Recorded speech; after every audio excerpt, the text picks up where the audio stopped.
quand je voyais des photos d'autres photographes qui prenaient en photo des mariages ou des couples qui venaient tout simplement de se fiancer, j'étais vraiment, je sais pas, ça produisait une émotion en moi justement, de voir ce bonheur dans les yeux des gens, de voir cette joie et surtout d'immortaliser quelque chose qui n'est pas forcément courant dans le monde dans lequel on vit, qui est l'amour.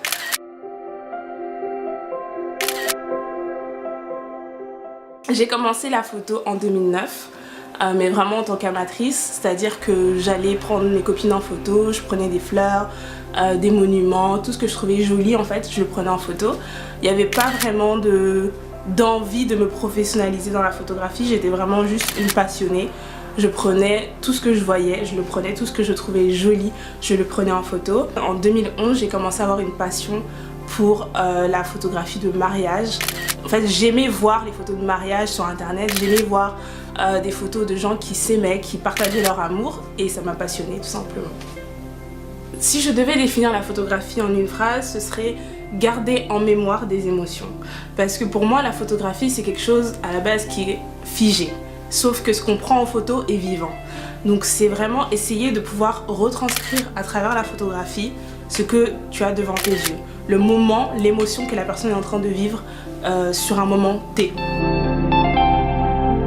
Il y a quelque chose de vraiment magique dans le fait de photographier un mariage. Un mariage est un événement qui est rempli d'émotions.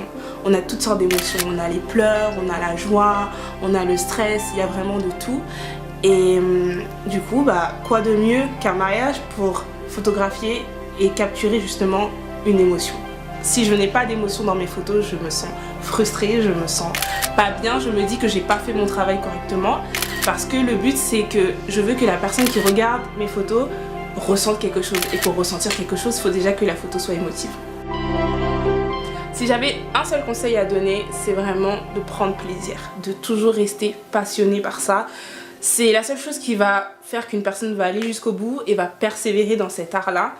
C'est vraiment de prendre plaisir, tout simplement.